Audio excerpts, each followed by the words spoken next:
Sanibonani bazalwane emakhaya. Uthandazo Mdunga lo iSoweto eSola South. Namhlanje sizokhuluma ngenhlanzeko. Ukuthi uma umuntu obiziwe usuzazi ukuthi unobizo lomoya. Kungakhathaliseki ukuthi uhlobo luni lomoya. Mhlambe ubungoma, mhlambe ubunyanga, ubugedla, ubuthandaze. Kubalulekile ukuthi uhlanzeke. Unemali awunamali, inhlanzeko ibalulekile. Kubalulekile ukuthi usithande lesiphiwo usiphiwe. Ngoba lento uyiphiwa akuyona into oyifundele, kodwa into ozelwe nayo, uyifumbethe ezandleni. Manje lento kufanele ukuthi uyiphathise kwezikhali zamantungwa, ibe yigugu, ihlonipheke kuze nabantu abakubhekile abakubonayo beyihloniphe lento. Khona namanje sekuyisikhathi sokuthi isiya-recognize-wa. Dala lolu hambo lomoya lwalunga-recognize-wa, abantu belashwa kanzima noma beseyibhedlela. Kodwa manje iy'khathi sey'shintshile. Asishintsheni-ke nathi, singahambi ngale ndlela okwakuhamba ngayo abaqala ngoba kuqala ukuthi uma ubona inyanga uthuke uyisabe. Akuthiwa lo muntu unomoya, usuyamsaba, usuyabhodla. Unjani yena ngokwakhe ngaleso sikhathi? Ngcolile. Abanye abantu baze bayinyanya inyanga kube ngathi ubunyanga yinto embi. Ngendlela bebe-representeka ngayo uma bechamuka, yena ngokwakhe umuntu ahlale nje abeyiceleku. Ngcola umuntu kodwa uthi ulapha abantu. Sekho-ke leso sikhathi. Kuyagezwa manje, kuyawashwa, kuya-ayinwa. Amajazi ayastashwa, iy'phika lezi ziya-ayinwa. Awusishwabanisi isiphika usiphonse ekhoneni lapha esigodlweni, kodwa usifaka kwihenga. Ushaya isipikiri sakho uma ushaya isipikiri. Sikhuluma ngenhlanzeko namhlanje. Usihenge. Uthi nawe nomuntu meke ngena nawe uma uthi uyasibheka lapho. Uyithande into yakho.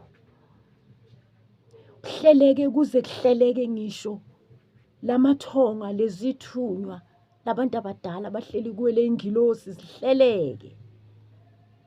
Yazi zi-alayineke kahle, athi umuntu uma engena esigodlweni sakhe athande.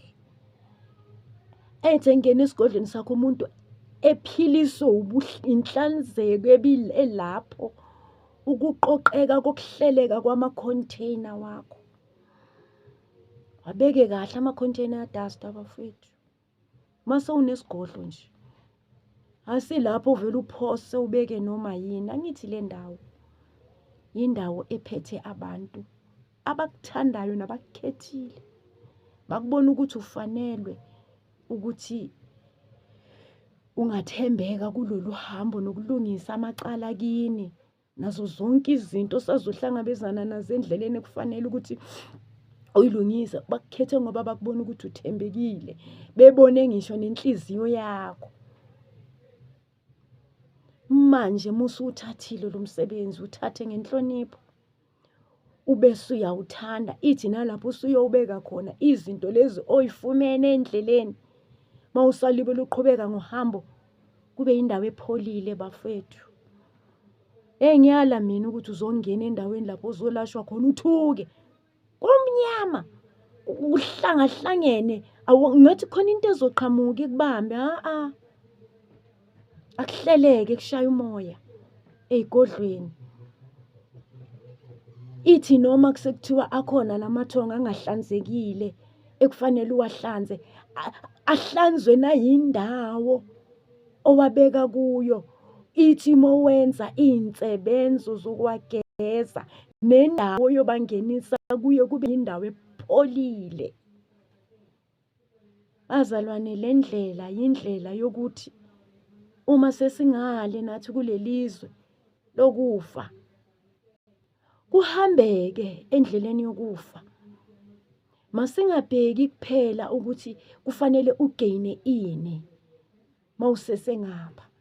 kodwa nawe uzilungiselela wena uqobo lwakho ukuthi uma usungale ungabike bese sowuba yilesidalwa lesi esizobuya sizohlupha abaphilayo. Angithi iqiniso sesiyalazi thina, sesiwatholile amaqiniso, safundiswa, salalela, safundiseka. Asilaleleni lapho esafunda khona, safundiseka. Lezo yifundiso esayithola lapho uma ngabe wahamba wena wayokhuliswa ndawana thize, thatha phela lezo yifundo zihlale la kuwe engqondweni, ungayilahli.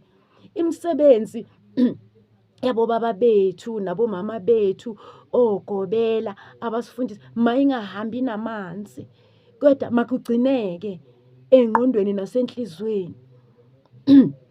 Noma ngabe uzikhulisile, kodwa muhle umuntu ozohamba ibe nomuntu ozombonisa endleleni, ngoba uzokhula vele uyikhulela. Isithunywa vele angithi awukhuliswa muntu, uyazikhulela ngoba okukhona nje ukuthi kumele sihlambululwe, sihlambuluke.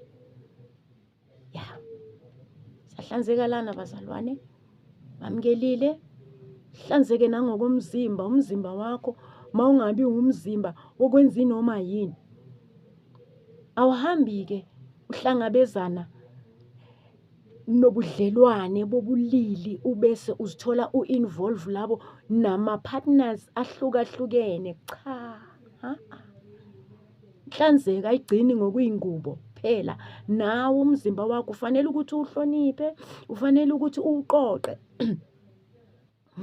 Awuhambi nje uhlangabezana nobudlelwane bobulili nanoma ubani.